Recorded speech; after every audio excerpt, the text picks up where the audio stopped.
So I'm stripping off my clothes to jump in the river because I don't want this thing to drown.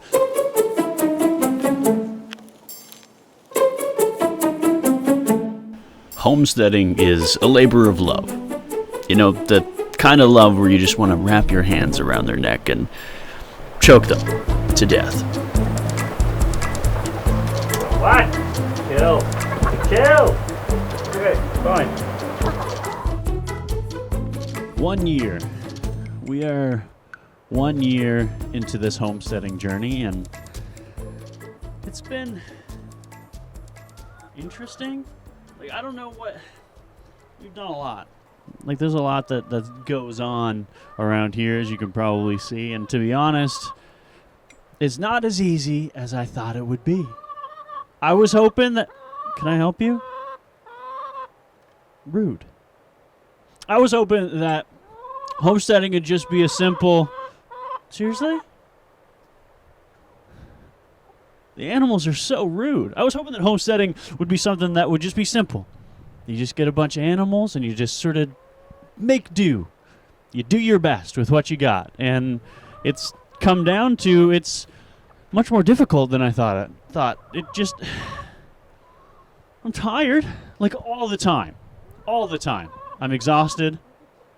There's too much to do. Too much to take care of. You can see my wood pile that still needs piled. I got a bunch in the basement, but got a bunch even back there.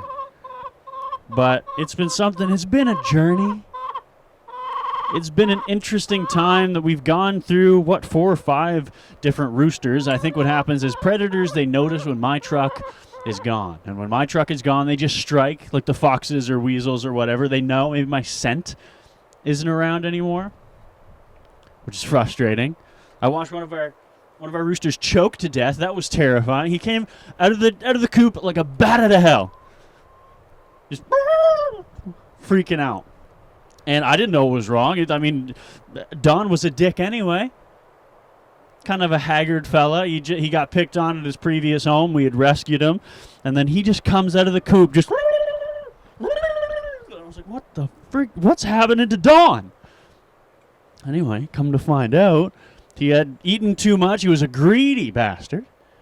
Had eaten too much, and he choked. I tried to save it, like, I don't know, can you CPR on a chicken? Anyway, regardless, I tried, and it failed. That didn't work. But, man, what a year. I never thought that this would be something that I'd be into. Years ago, I got my degree in science. I mean, I kind of liked animals. I thought maybe I'd be a vet. I was trying to become a doctor, but I thought maybe I could be a veterinarian. That would be something I could do, which proved much more difficult applying to vets. Apparently, it's more difficult to become a vet than it is to become a doctor. So here we stand, homesteading. I think I kill more animals than I save, which is kind of depressing, but I never thought that I would see a pig swim. That happened a couple weeks ago. We were rehoming our potbelly pigs, and we ended up chasing them because they get out, right? Like all the animals, for some reason, for whatever reason, no matter how good you are, people say that goats are bad, cows can be whatever. No matter how good you try to retain your animals, like our chickens here, the chickens are constantly out because they're just mischievous. I clip their wings and everything, but they're still mischievous. And the pigs, anyway, they'd get out, so they had free reign. They were free-range pigs. Didn't know of anybody that had free-range pigs, but the last we had them. So our free-ranging pigs are fun, but somebody comes to pick them up so that we can rehome them, because potbelly pigs aren't good for meat. So instead of sending them to the freezer, we were just going to rehome them, send them to somewhere where they would be loved. At the end of their time, I kind of wanted to slaughter them because those pigs.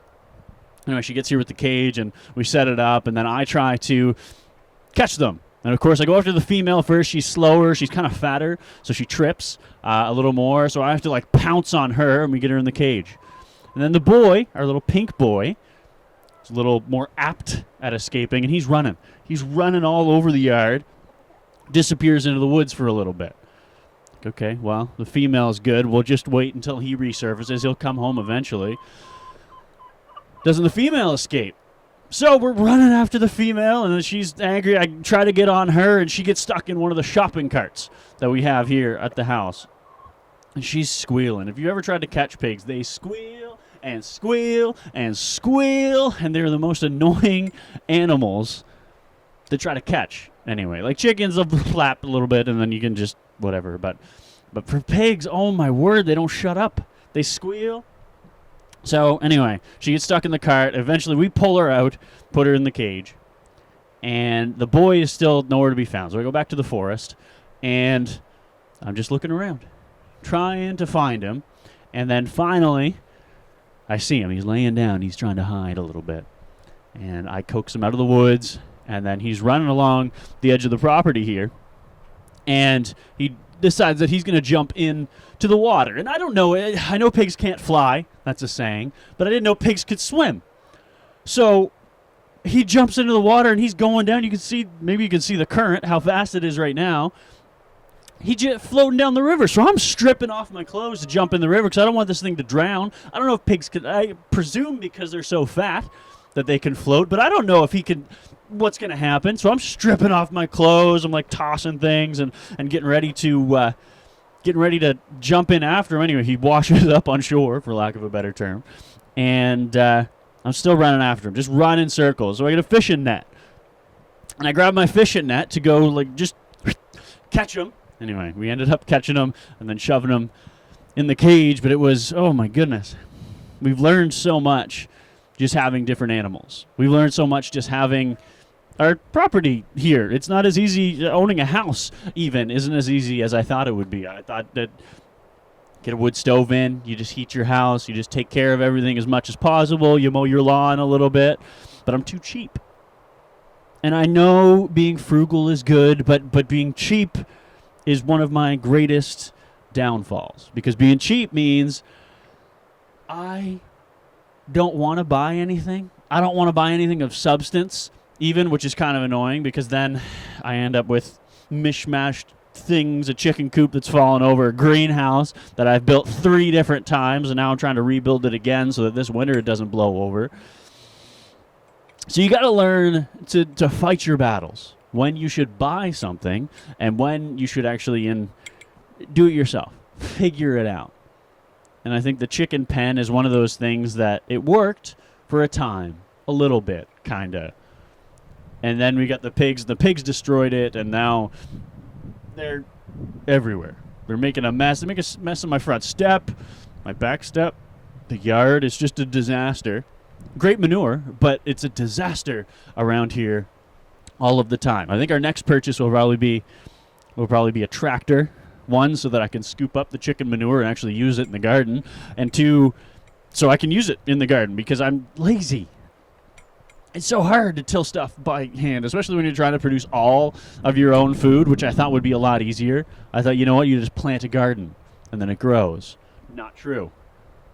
Heinously untrue, which was frustrating. We're living now off like apples, apple cider, and then vegetables that other friends give to us because we failed at growing a garden. You know, we thought that we could just plant it. Wouldn't be a big deal. You just plant your garden, you water it a little bit, maybe fertilize, and then good to go. No, that is not the case. Because what happens is that you forget about it. You get busy, especially in the summer months. You're doing other stuff, and your garden ends up dying. I think we got a total of like 15 beans, maybe a handful of tomatoes from the greenhouse, and it's just now we're going into winter and all this COVID bullshit still going on, and we're just figuring it out. We're trying to figure it out. Hope that we can, I don't know, do our best. At least it's not freezing yet. I mean, it's chilly, hence the hat, but it's not freezing yet. So, I don't know. I'm just still trying to figure out this entire thing, the best that we can do. Because I have no idea what I'm doing. I wasn't raised on a farm or near any farms. I was raised a townie in town. I was like 5 minutes walk to everything. Now I'm a 20 minutes drive from anything.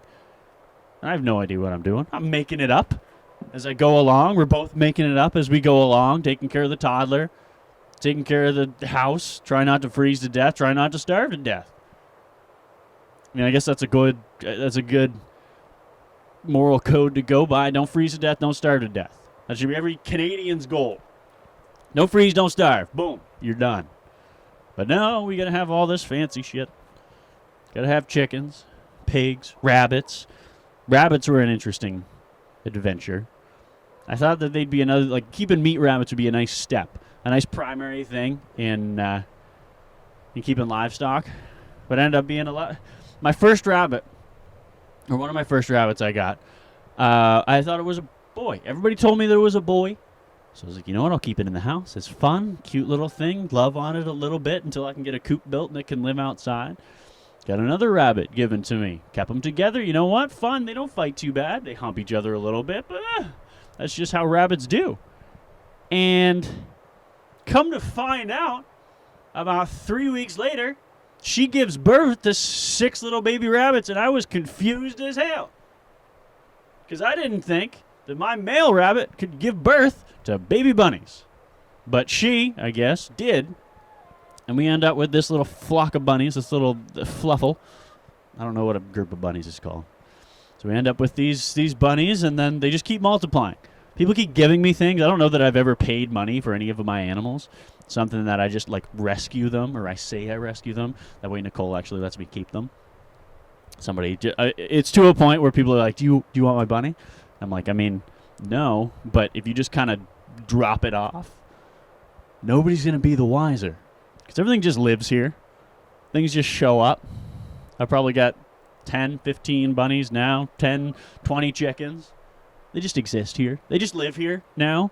I take care of them, I suppose. Some of them I don't. Like, some of the bunnies just kind of fend for themselves. I don't see them for days. They come back. I don't know. Maybe they're off getting pregnant. Then we have a bunch more bunnies. But now homesteading, it's rewarding, for sure. I mean, I say that, and then you go into winter, and you're like, I don't want to get up at 3 a.m. to stoke the fire because it's negative 20 degrees outside. And I'm envious of my American friends. I have a lot of people on groups and stuff that I follow that are Americans, and it's nice. I'm jealous. They're in Texas. They're like, oh, it's so cold. Yeah, so cold in Texas is like 10 degrees, 5 degrees. Okay, maybe you'll get a little bit of snow, but here in Canada, you got months here in the Maritimes where it's just so cold, freezing all of the time. And I'm not a fan of that. Not a fan of being cold all the time. Not a fan of stoking the fire all the time. And yes, you can invest in a pellet stove that will sort of hydrostatically feed your fire and whatever. What if the power goes out? And you're fucked. Yes, you can have electric heat. But again, what if the power goes out? What if something happens? I want to be ready. And I think that's a lot of homesteaders right at this point with everything going on. Everybody's like, I want to be ready in case shit hits the fan. In case things go down, things go south even further than they already have, we want to be ready. And we are so far from ready because of our lack of ability to grow anything this year. I'm like, can I still grow stuff in the house? Can I build a little winter greenhouse in the basement and hopefully keep hydroponics or something just to feed our family in case shit hits the fan? Who knows? I don't know. Maybe I'll try it. Be an adventure. Like everything else I've done, just an adventure, try it out, do my best to figure things out. So I'm just out here hoping that I can make things work. Because some days things don't work. Some days things work amazingly. Everything's going well. You're feeding everything. You're collecting your eggs. Your vehicles don't break down. Something I'm pretty proud of, that I've been able to fix most of the vehicles that have broken down here. My wheeler, my truck, Nicole's vehicle. And that's something, a point of pride. The only thing I haven't been able to start is my chainsaw. Don't know what's wrong there. 2-stroke engines, pretty simple. At least I thought. Apparently not. So, just out here doing our best with what we got going on, and I'm just going to keep doing it. So baby, meet me down by the road, no giveaway. The cool dark water meets the full moonlight. Come here, let me touch you. Maybe we could be together. Can't nobody stop love tonight. So baby, meet me down by the road. I don't like people. The cool dark water meets the full moonlight.